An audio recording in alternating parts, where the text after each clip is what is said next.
What's up, guys? Steve here with your stimulus package update as of today, Wednesday, October the 13th.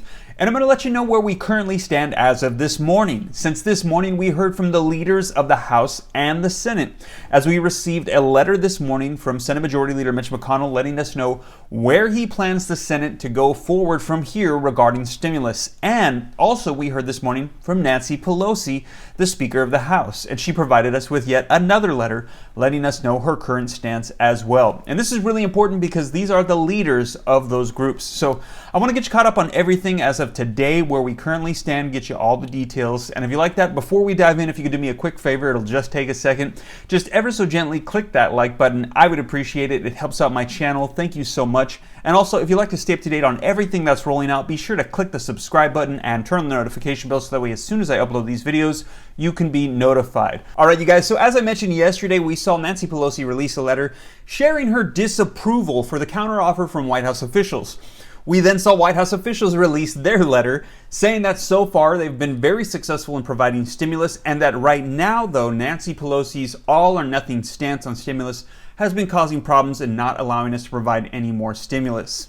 Well, now this morning, I guess that got Senate Majority Leader Mitch McConnell fired up, because now we've received a letter from him and he's letting us know now his opinion. So here's the letter. I'm just going to go through this briefly. I'm going to put a link in the description down below if you'd like to read it for yourself. This came out from him and it reads, McConnell's issues update on COVID-19 relief and Senate schedule. Secretary Mnuchin and Chief of Staff Meadows are right.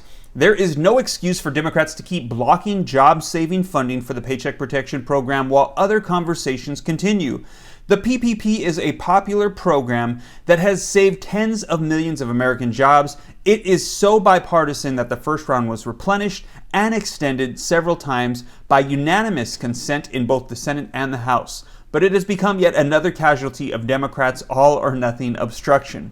So here we're seeing Senate Majority Leader Mitch McConnell saying that this is a very successful program. It has saved tens of millions of jobs, and it has done a really great job so far. But now this, along with all the other provisions, are being stopped because Nancy Pelosi, her exact words was that she was going to be taking an all-or-nothing approach.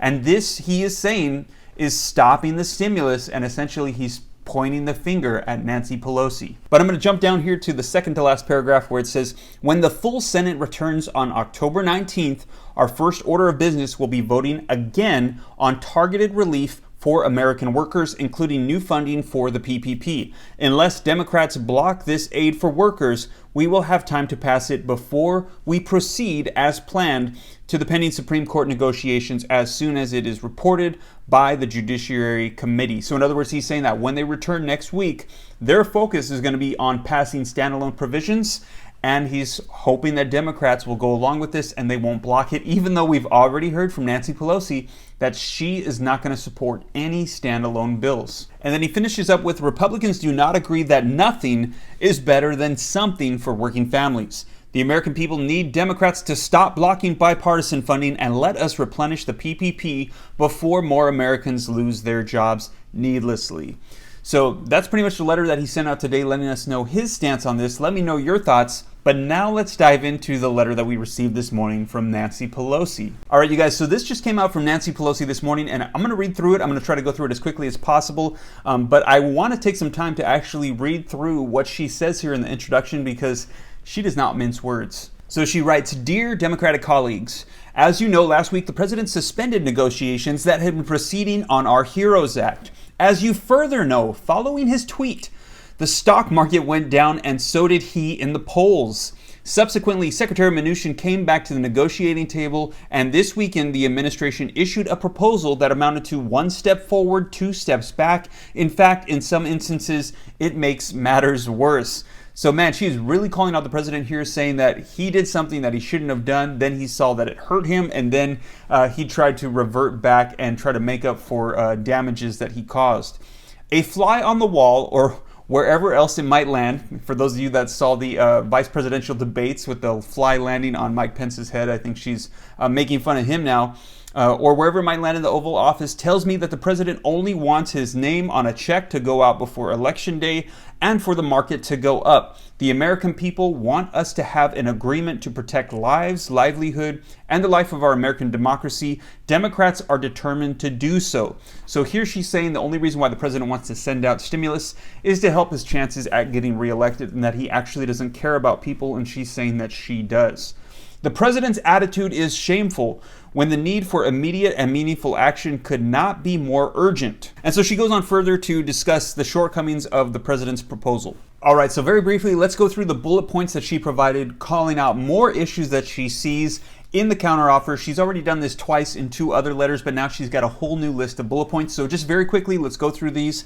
State and local government funding, and this right here has by far been the greatest point of contention throughout all of these discussions. She's once again saying that they're not providing enough. Testing, she's saying that they refuse to provide a strategic plan. Working families, the approach is transparent attempt to score political points in the coming weeks, not a plan to ensure those who are struggling can make ends meet.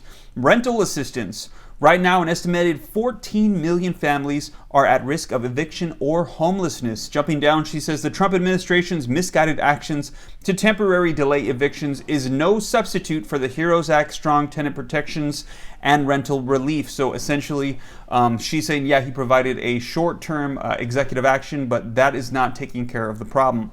Workers' protection and child care. 7 months into one of the worst public health crises this country has ever experienced, infection rates are rising again.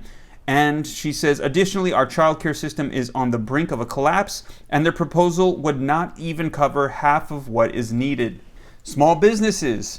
And right here, she discusses PPP. Unfortunately, the Trump administration proposal fails to meet the needs of our country's smallest businesses and employees. These businesses are local restaurants, hotels, retailers, entertainment venues, movie theaters, and family-owned and operated bodegas were particularly harmed by Trump's administration's first-come, first-serve approach to the Paycheck Protection Program. But the administration is now requesting that Congress consider small business relief alone and in a far more inadequate form.